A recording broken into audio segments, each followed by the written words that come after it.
Hi, so I'm just coming on today just to have a chat about negative automatic thoughts or NATs, and just going to go through how like our thoughts, they just come to us so naturally. It's just as natural as breathing, but how we think, it affects us physically, it affects us emotionally, it affects us spiritually. When our mood's in a low place, that's when our thoughts generally aren't complimentary. They're going to be unkind and they're going to be putting us down. And then the problem is, what can happen is that this become a habit. And as we know, habits can be so difficult to break. And even more so if we don't always realise we're in this habit, because we don't really see these negative thoughts as being a habit. It's just comes so naturally to us. And our brains are so complex, they're super efficient. We don't have to talk ourselves through every single thing what we do through a day. It just comes naturally to us, okay? And this is great until our brains start to use this against us with NATs. So this is where they'll tell us, that we're a failure, that we're stupid, that we're unworthy. And I think we'll all have been guilty of this at some point, for this kind of criticism. And low mood is basically kind of opening the door for these NATs. It's like putting the kettle on for them, saying, do you want to brew? It's giving them this wide invitation to come on in. And they come in different forms, such as self-comparison. So we'll be comparing ourselves to other people, that they're more successful than what we are, that they can do a better job. And then we've got this self-doubt where, we're thinking, I'll never be able to do that. And then there's the self-loathing where, you're comparing how you look, like, that person looks so much better than me. And the problem is that they are so contagious. So before we know it, they start to multiply rapidly. And one of these thoughts ends up turning into like 5 or 6. And then we're just like all over the place with it. And the trick is to try and focus more on the positive thoughts than the negative. So we're kind of like trying to turn it on its head and look for the good in things and try to make that become our habits. And this isn't to say that you'll never have a negative thought again, because you will do. It is perfectly natural. It's just all about the context and keeping this in control. And we all make up these scenarios in our heads at times, where our thoughts run away with us and we guess what people are going to say and what they're going to do. And we're just causing ourselves so much more unnecessary stress than what we need to.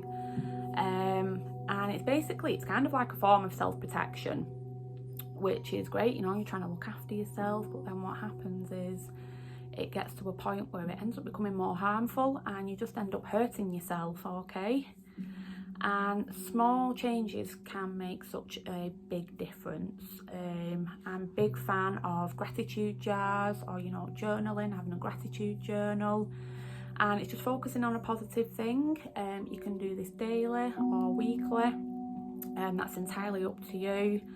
And it's just looking for a positive thing in your life and just writing that down so it's on paper. And it's like giving thanks, that there is something there to be grateful for, and it is a nice little boost, and especially when you can like look back on these in time, and it's kind of like, okay, so things were bad, but there's also good in the situation as well. And then I'm a big fan of the Reiki drum mental repatterning as well, for treating NATs. And it's just using the simple power of positive affirmations, okay? And the drumming facilitates this energetic shift, and it just helps to reprogram the subconscious mind. So you focus the conscious mind on the issue, and then from that we created an affirmation, which obviously always make sure is positive. And then writing this down on a piece of paper, and then it's being placed over the heart centre.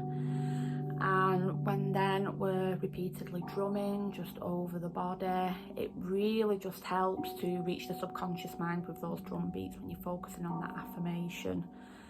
And I find another really simple one is just some really simple breath work. Just deep breaths in and just breathing a positive thought in, and when you're exhaling, just releasing any negative stagnant energy that's in the body. Okay, that's something that you can practice any time of the day. You know, you can be at home, you could be at work, just to spare a couple of minutes, just something that you can focus on. And you know, the beauty is with the breath is it is completely free. You probably will hear me harp on a lot that, you know, the breath is your best friend, and it is so true. Just trying to work with your breath more is just amazing.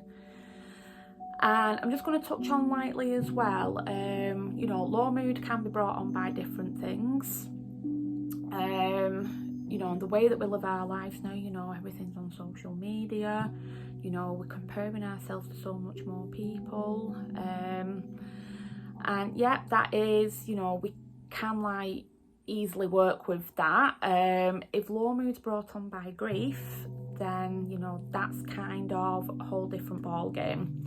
So if you've suffered a bereavement and since then you find yourself in a really low mood, you know, obviously that's a very difficult, it's very complex, and it's a very powerful emotion, grief.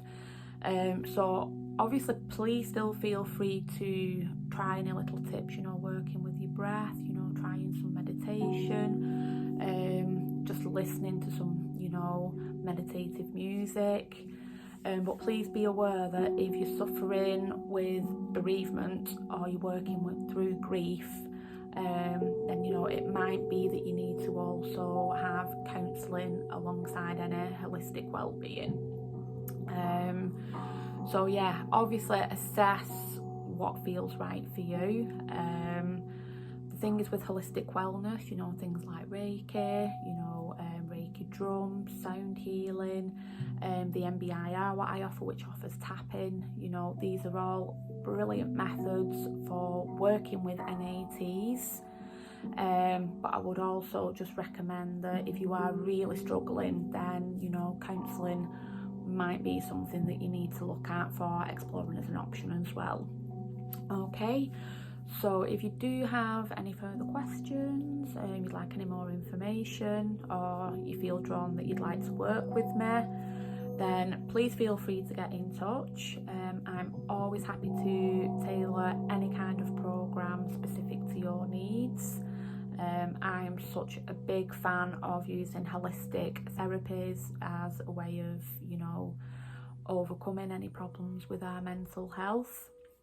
It's just getting more to the root cause of things rather than, you know, just kind of like sticking a band-aid over the top of something. So if we can try and overcome our causes, you know, those root causes, what sit within us, we might not even realise what that cause is, but working holistically, it can really help you overcome it rather than just, you know, just stick a band-aid over it, you know, and taking a tablet. So yeah, I'm going to check out now. So yeah, feel free to get in touch if you would like any more information. Thank you.